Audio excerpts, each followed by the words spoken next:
So with a community of any size, and anyone that's watched those old TV shows, but I love Little House on the Prairie.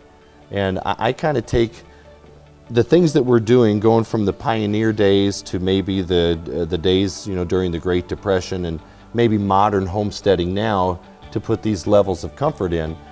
If you take all of these things and you put them together and you say, okay, well what's consistent? There's always going to be people. There always has to be food. There always has to be sanitation. But eventually someone's always going to get sick.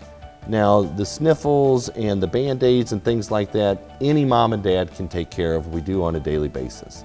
But for the major things, the one thing that was so important to this that happened immediately was our stout medical staff, and it keeps getting bigger.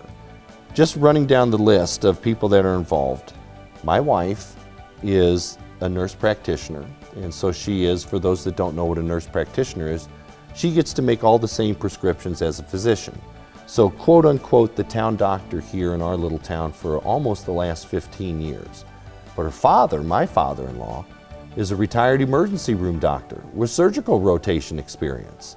So we have a triage doctor, a guy that was a medic, or I guess he was a corpsman since he was in the Navy in Vietnam, with emergency room experience. My wife, before she became a practitioner, was a charge nurse in the busiest hospital in North St. Louis. And so you see a lot of triage in that, but that's just where we started.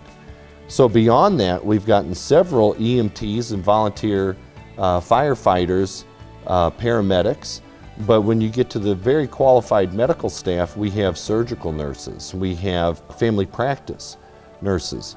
We also have retired physicians other than the ones in my family. We have a retired surgeon. We have a retired in-charge anesthesiologist with one of the largest hospital groups in the country. And so the medical expertise that we already have put together here is going to go well beyond, even if we hit that magic number of hundreds of members in our community, we've got enough to put together a hospital, a regional hospital for a county our size that would be rivaled by very few.